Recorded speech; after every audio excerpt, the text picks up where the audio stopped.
हरे कृष्ण।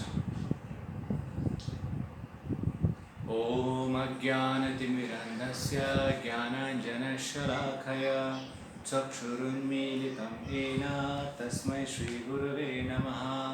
श्रीचैतन्यमनोभीष्टं स्थापितं येन भूतले स्वयं रूप कदा मह्यं ददाति स्वपदान्तिकं। वन्देऽहं श्रीगुरोः श्रीयुतपदकमलं श्रीगुरुर्वैष्णवाञ्च श्रीरूपं साग्रजातं सहगण रघुनाथान्वितं तं सजीवं साद्वैतं सावधूतं परिजनसहितं कृष्णचैतन्यदेवं श्रीराधाकृष्णपादान् सहगण रघुनाथान्वितं तं सजीवं साद्वैतं सावधूतं परिजनसहितं कृष्णचैतन्यदेवम्।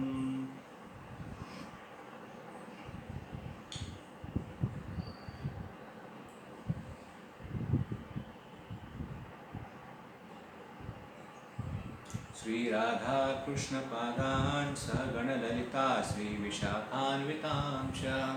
हे कृष्ण करुणा सिन्धु दीनबन्धु जगत्पते गोपेश गोपिकान्त राधाकान्त नमोऽस्तुते।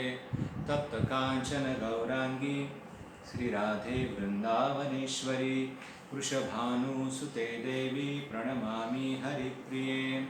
वाञ्छाकल्पतरुभ्यश्च कृपा सिन्धुभ्य एव च पतितानां पावनेभ्यो वैष्णवेभ्यो नमो नमः। जय श्री कृष्ण चैतन्य प्रभु नित्यानंद श्री अद्वैत गदाधर श्रीवासादि गौरभक्तवृंद। हरे Krishna Krishna Krishna Hare Hare Hare Ram Ram Ram Hare Hare. Hare Krishna. So, as we saw in our last video, we recited the shlokas of Gita Mahatma. It is from Srimad Bhagavad Gita also. And now we are going to recite some 10 important shlokas in this first session. And the next second session, we will recite another 10 important Bhagavad Gita's shloka. Now we are going to read with the translation. The shloka is from chapter number 1, text number 1. Dhrutarashtra uvacha dharmakshetre kurukshetre samaveta mamakaha pandavashaiva kimakurvata sanjaya. Translation. Dhritarashtra said, O Sanjaya, after my sons and the sons of Pandu assembled in the place of pilgrimage at Kurukshetra, desiring to fight, what did they do? Second shloka, chapter number 2, shlok number 7. Karpanya doshopahata svabhavaha pruchhami tvam dharma samudha chetaha यच्छ्रेयस्यान्निशतं ब्रूहि तन्मे शिष्यस्तेऽहं शाधिमात्वां प्रपन्नम्. Now I am confused about my duty and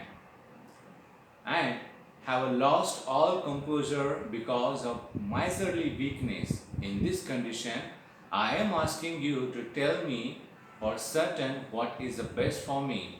Now I am your disciple and a soul surrender unto you. Please instruct me.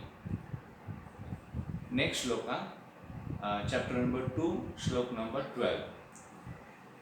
Natvevaham jasunasam natvam neme janadhipaha nachaiva na bhavishyamaha sarve vayamataha param. Translation. Never was there a time when I did not exist, nor you, nor all these kings, nor in the future shall any of us cease to be. Next, chapter number 2, text number 13. Dehinosmin yatha dehe komaram yovanam jara तथा देहांतर प्राप्ति धीरस्तत्र न मुह्यति. Translation: as the embodied soul continuously prays in this body from boyhood to youth to old age, the soul similarly passes into another body at death. A sober person is not bewildered by such a change. Next shloka 2.14. Matra sparshastu kaunteya shitoshna sukha dukkhada agama pahino nitya stamsitikshasva bharata. Translation: O son of Kunti, the non-permanent appearance of happiness and distress and their disappearance in due course are like the appearance and disappearance of winter and summer season. They arise from sense perception, O section of Bharat, and one must learn to tolerate them without being disturbed. Next shloka 2.20. न जायते म्रियते वा कदाचिन् नायं भूत्वा भविता वा न भूयः अजो नित्यः शाश्वतोऽयं पुराणो न हन्यते हन्यमाने शरीरे. Translation: for the soul there is neither birth nor death at any time. He has not come into being, does not come into being, and will not come into being. He is unborn, eternal, ever existing, and primeval. He is not slain when the body is slain. Next shloka 2.22. Vansansi jirnani yatha vihaya navani gृह्णाति नरो पराणि तथा शरीराणि विहाय जीर्णानि अन्यानि संयाति नवानि देहि.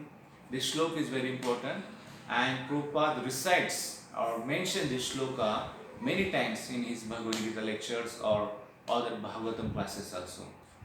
And for preaching purpose also, this shloka is very important shloka. It shows or it clarifies how this body is temporary and how soul is eternal, part and parcel of the Lord.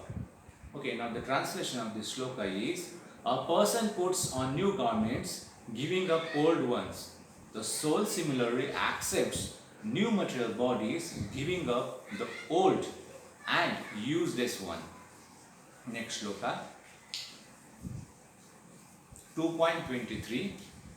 Nainam chindanti shastrani Nainam dahati pavakaha na chainam kledayantyapo no shoshayati marutaha.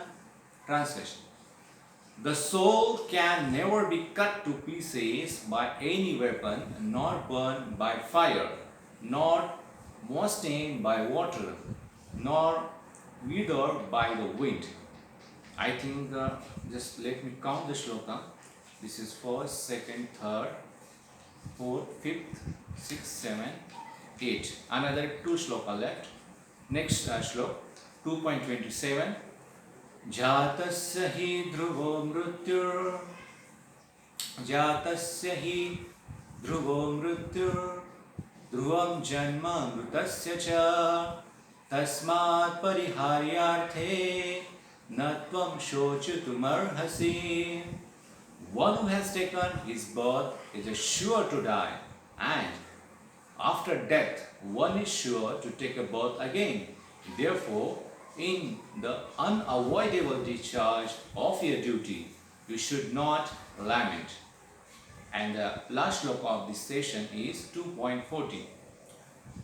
Neha bhikra manoshosti pratyavayo na vidyate swalpamapyasya dharmasya trayate mahato bhayat. Translation: in this endeavor there is no loss nor diminution, and a little advancement on this path can protect one from the most dangerous type of fear. So this shloka clearly shows how much the devotional service is very important for us. Okay. Uh, Now we are going to stop here, and next session we will recite another 10 important shlokas. Okay. Thank you very much. Hare Krishna.